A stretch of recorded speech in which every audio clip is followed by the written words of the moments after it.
Bună! Ce faci? Ne-am mai văzut de mult. Am un mesaj pentru tine. Am să te rog să rămâi și să-l asculți.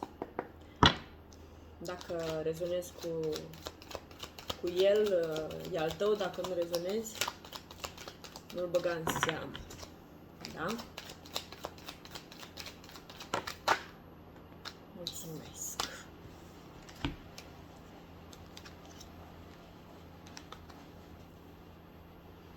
Oh! Ce frumos! Eu vorbesc aici despre suflete pereche. Am ghici ce am. Am împăratul și împărăteasă. Îi am pe amândoi, mi-au sărit amândoi. Îi am pe amândoi. Și am optul de bâte. Comunicare. Urmează vești de la celălalt.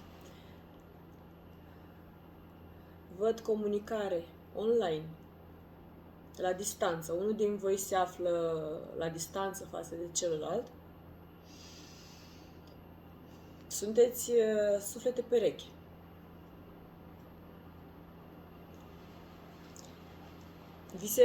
Visele voastre vor prinde contur. Tot ce ți-ai propus să știi că se va împlini. Semințele pe care le-ai sădit să știi că vor da roade. Organizează-te, fii logic. Fă ceea ce trebuie să faci. Pentru că se vor întâmpla niște lucruri foarte repede. Se vor desfășura cu foarte mare rapiditate. Ok. Văd, băi, asul de bâte. Un nou început plin de pasiune. Bine, poate fi vorba aici de o promovare în carieră, da? De o nouă oportunitate care apare în calea ta foarte interesantă, da? Care îți va schimba viața pe loc. Eu văd aici conexiunea asta de suflete pereche, așa că mă axez pe treaba asta. Împăratul guvernat de Arhanghelul Mihail și împărăteasa de Arhanghelul Gabriel.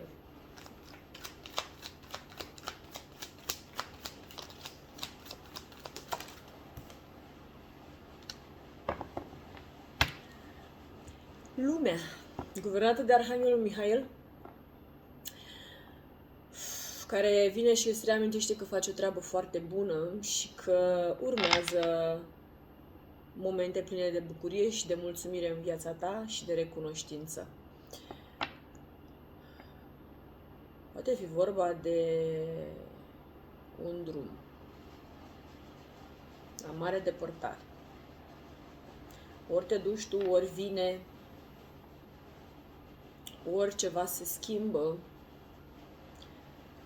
radical, ceva s-a terminat ca să lase loc unui nou început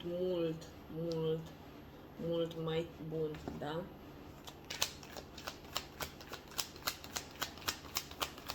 Eu mă bucur că ți-am făcut citirea asta,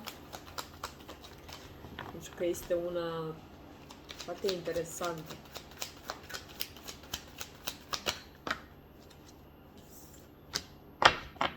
Din nou am bâte, zodii de foc, vorbim despre zodii de foc aici. Vorbim despre o transformare radicală în viața ta. Treiul de bâte vorbește despre abundență, vorbește despre planuri de viitor pe termen lung. Lucrurile arată foarte bine, da? Vor arăta foarte bine, ai răbdare în acest moment, ai răbdare. Pentru că se întrevăd lucruri interesante, foarte interesante.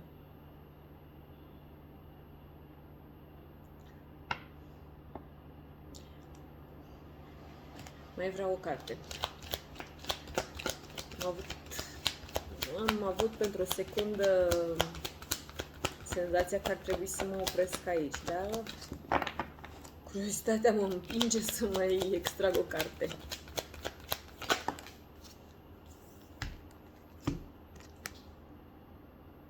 Soarele. Am încheiat cu soarele. Un rezultat pozitiv, da? Trebuie să ai încredere în tine, totul va fi bine. Între voi doi, cu o situație, ceva, ce-o fi, transformarea este una radicală, care îți va aduce doar bucurie și mulțumire, da? Și acum mă pot opri aici. Despre asta e vorba. Să-ți fie cu folos. Fii bine. Să vină moșul la tine. Să vină moșul la tine cu sănătate, cu liniște și cu multe, multe, multe bucurii.